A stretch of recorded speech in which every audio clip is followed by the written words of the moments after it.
Caméra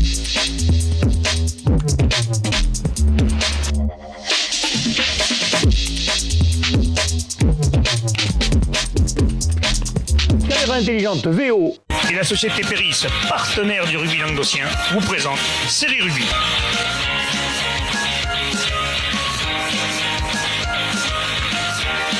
Bonjour à tous et bienvenue sur Série Rugby, votre émission sur le rugby languedocien de la Régionale 3 à la Fédérale 1. Aujourd'hui c'est vendredi, avec moi c'est Louis. Salut Louis. Salut, ça va bien? Ça va et toi? Ouais, nickel. Je suis toujours à la place d'Alain, il s'est fait dorer la pilule en Andorre. Alors je sais pas s'il fait du ski ou de la natation, je sais pas ou du vélo.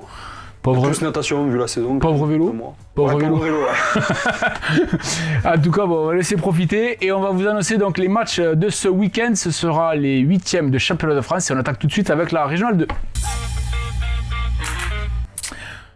Allez, Régional 2, donc à 8e de championnat de France, l'AS Olonzac Minervois sera opposé à Sidobre-Montagne. Ça va se jouer à Saint-Amand-de-Soult, le terrain de Toré Rugby Club, il me semble.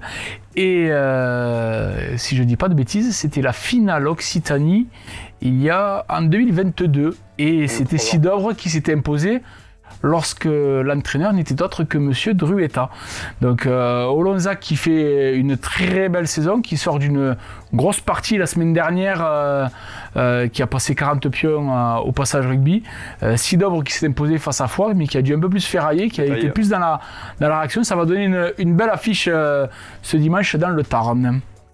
L'autre rencontre qui nous intéresse, c'est Fleury-Salcoursan, qui sera opposé à l'AS Moria-Montadi. Là, c'est presque, on peut dire, c'est un derby. Hein. Ils sont pas très loin. Et ça se jouera à Vendre. Ça fait longtemps que les deux équipes ne se sont pas rencontrées. Fleury-Salcoursan qui surfe sur son titre d'Occitanie, son terroir.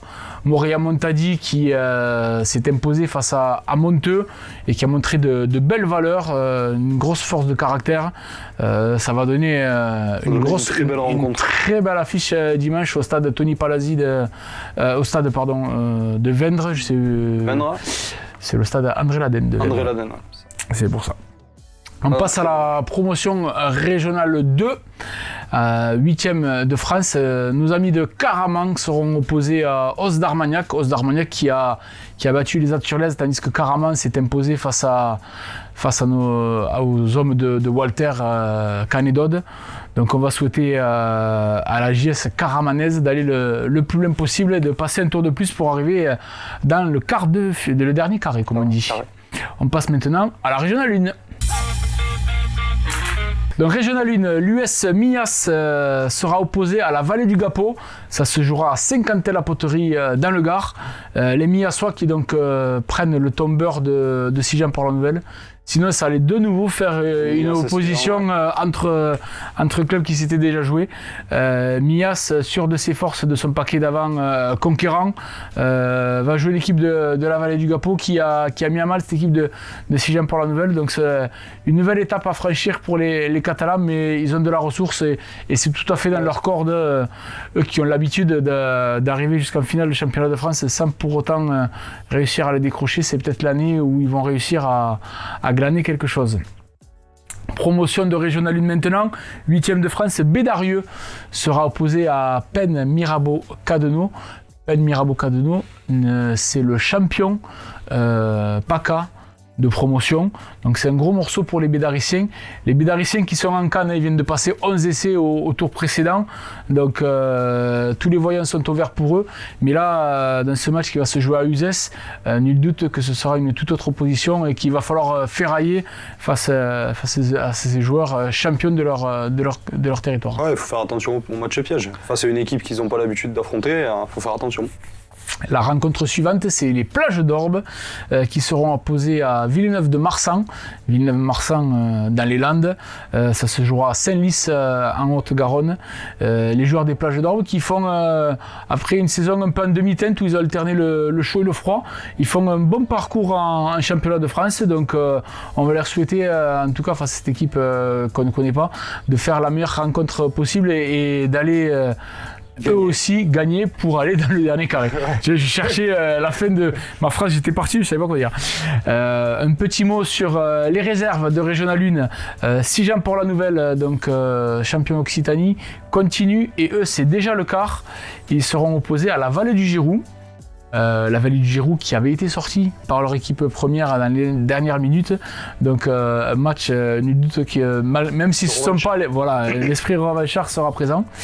Et un petit mot sur la Coupe d'Occitanie. Cette fois-ci, c'est la Régionale 2. La Régionale 3, ils ont joué la semaine dernière. Régionale 2, ça joue ce dimanche à Leucate.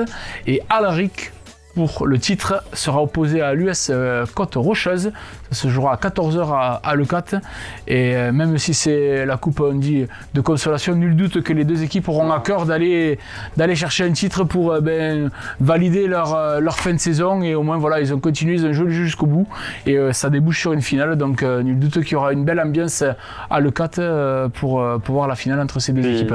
Ça reste un bouclier, quoi qu'il arrive. Si tu es un compétiteur, tu vas aller le chercher. Donc. Et on aura en tout cas tous ces résultats, on les verra ensemble dimanche soir et surtout on les verra dans l'émission de mercredi prochain. Alain sera de retour, on verra s'il a la casquette. S'il a bronzé un peu aussi. Ouais, la casquette à poids du meilleur grimpeur, c'est pas sûr. En tout cas, transpirez bien sur tous les terrains et à la semaine prochaine.